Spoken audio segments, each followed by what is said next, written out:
Hello. Today I want to share with you a dream I had. I named my dreams because I always write them out on a blog and I have to give it a title and everything. So this one is called Dream of Two Paths. Okay. I am so exhausted that I think I'm going to drop, melt, and dissolve. Any day now. Yesterday I could barely hold my head up. It's heavy. I feel like a bowling ball is perched upon my shoulders instead of my head. And some days I do feel like that. All I can seem to do is sit in the quiet. That's how it's been for the past week. I have to get my neck fixed. Well, now come to find out, I probably have to get more fixed than that. To get everything fixed. Until then, I'm trapped, like a caged bird, or the strange uncle who didn't want to be buried, so they bricked him up inside the wall in the 1800s. I'm frozen in time. I can't do anything and I can't escape. I've been complaining, and I had a dream the other day. Okay, this is the point. I saw my father's driveway. My father's house is a recurring symbol in my dreams. Sometimes when it's God, he puts the setting, like at my dad's house, so I get it. In fact, recently I had a dream that I was in a plane and my father was the pilot and we were starting to come in for a landing.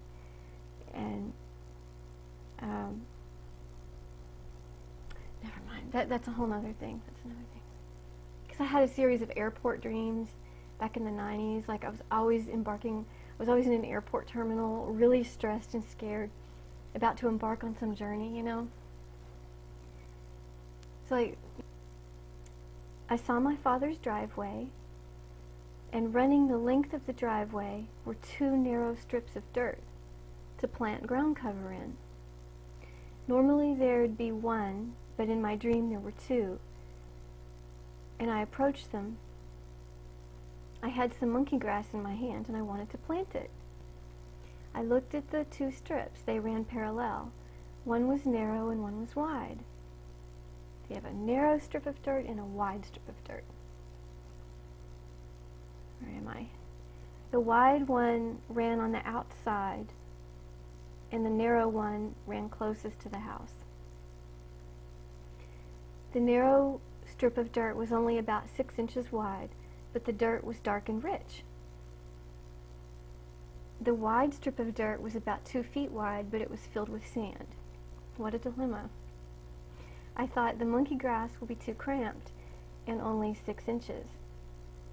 So I took some of the good soil and tried to mix it with the sand, but it didn't work. I ran my finger through the sand and saw how loose it was, even with some good soil mixed in.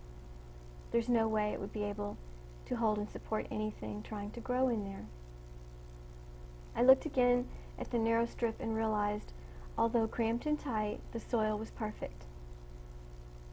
And when I woke up, I knew God was trying to comfort me and reassure me I'm right where I'm supposed to be right now.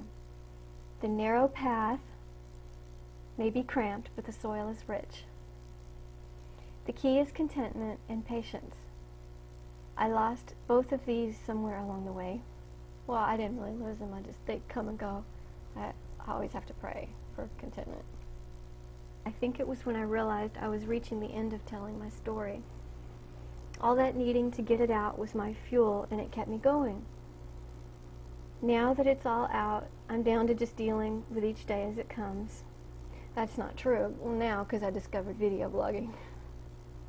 Now we're all starting over again, now I'm down to just dealing with each day as it comes. I find myself bored and fighting depression constantly. So I guess my next big step as far as maturity and character development goes is getting some contentment. I just didn't think I'd really need it. I didn't think this would go on for so long. Blah, blah, blah. Stupid, depressing stuff. So the dream was the narrow strip has the richest soil. And the wide strip that you'd think would be better it was filled with sand. And when I prayed about this, God just showed me that the narrow path is where the rich soil is.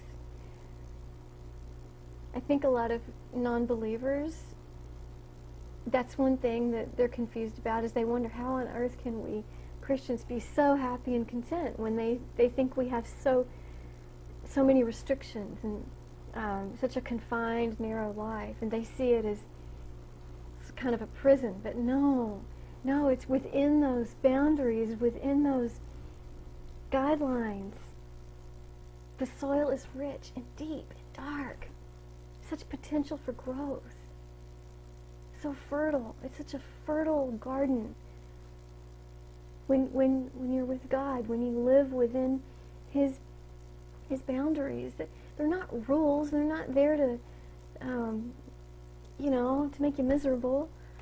It's because He loves us so much and He wants what's best for us. And it's like so we can be freed up to know His joy and it's good on the narrow path. It's good. It's good. I have no reason to complain at all. One more thing I want to say today is I hope that every Christian all over the world, anyone who has something to say, will get online and say it. I feel like we are in those days